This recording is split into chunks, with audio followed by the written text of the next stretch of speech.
Another thing during this debate that stuck out to me as a Syrian was the question on Syria. And I mean, that was really, what the hell? I was really taken aback by that. So already the way the question was asked was bad. And then the answers given were even worse. Take a look. The city of Idlib in Syria is facing an unprecedented humanitarian crisis. The Syrian regime and Russia are targeting schools, bakeries, and hospitals. What would you do as president to push back regime and Russian forces and stop the killing of innocent civilians? First of all, I stand with the people of Idlib, who are being targeted, as you said, in a brutal fashion by a dictatorship that has already been so brutal for so many years. And this is one of the reasons we have got to change the balance of power in the region, because the president has basically vanished from the stage when it comes to even playing a role in the future there. Turkey, Russia, Iran all have so much more of a say than we do. God, what an eye roll. I mean, really, it's so exhausting watching these white people on the other side of the globe lecture Syrians and Arabs on how to run their own countries. It's really exhausting. I mean, how many centuries of this are we going to have? First of all, the way she frames the question, she's like, the Syrian regime, again, remember the language the mainstream media uses, they call any government they don't like a regime. Just say the Syrian government, okay? Thank you. The Syrian government and Russia, which is in Syria by invitation of the Syrian government, they didn't just fucking drop out of thin air, are liberating Idlib from terrorists. I covered this recently in my other video, and if you watch the Grayzone, Max Blumenthal and Aaron Matei will tell you about this too. You have over 20,000 armed jihadists in Idlib. You have Turkish-backed militias that have been ethnically cleansing Kurds, Christians, and Assyrians. You have the Turkish army. You have CIA-backed militias. And on top of it, you have HTS, Hayat Tahrir al-Sham, which is basically an offshoot of Al-Qaeda, mostly made up of Syrian fighters, not so much foreign fighters. These are armed terrorists that the Syrian government and Russia are trying to get rid of. But she's not telling you that. She's framing it as, oh, the Syrian government is just randomly killing civilians because they have nothing better to do. What?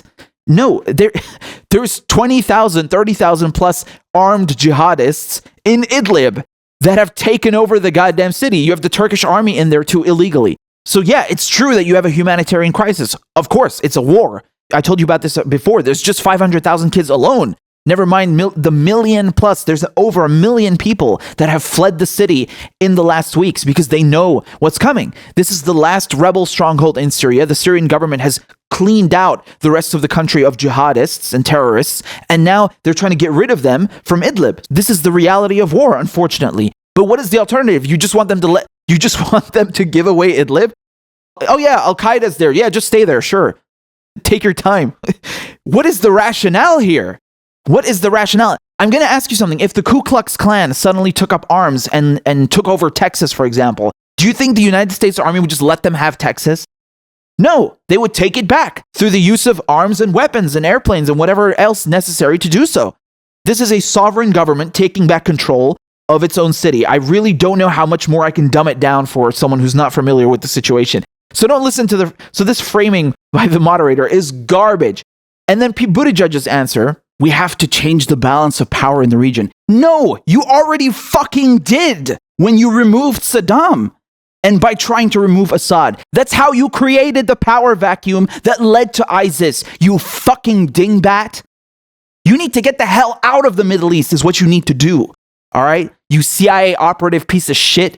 Get the fuck out of my country. Man, I can't have a filter anymore. I just gotta be real with you, okay? I can't put a filter on something so serious. I'm sorry. Not for YouTube, not for monetization. I don't give a shit. I have to speak the truth.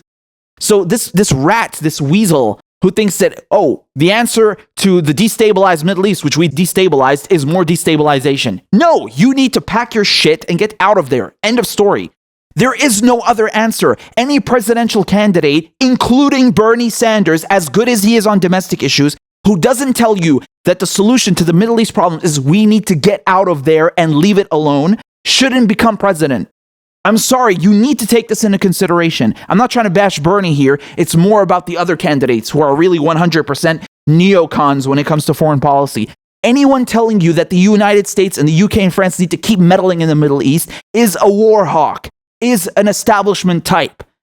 It's that simple. You cannot refuse Arabs their right to self-determination. That is a gross violation of international law and basic human dignity. End of story.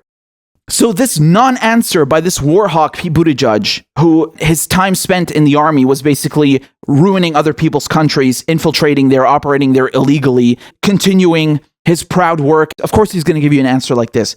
It's so funny how they frame it as the people of Idlib, as if they were somehow a separate entity. They're Syrians. They're Syrians. And you have a terrorist situation. They need to expunge all the terrorists and the foreign-backed jihadis out of Idlib and Syria. It's that simple. I don't know how we're still having this conversation. So that stuck out to me, and that was a really egregious thing to listen to, because for people who don't know better, for the average Joe, the average American who's watching this, they have no goddamn clue what's going on in Syria. I mean, you could be in Syria and not know what the hell is happening in Syria. That's how complicated it is. This confusion, the lying, the framing that they use by the moderators to ask the questions, like, it's not that black and white, okay? It's not that simple. And the average Joe is going to be completely misled by that.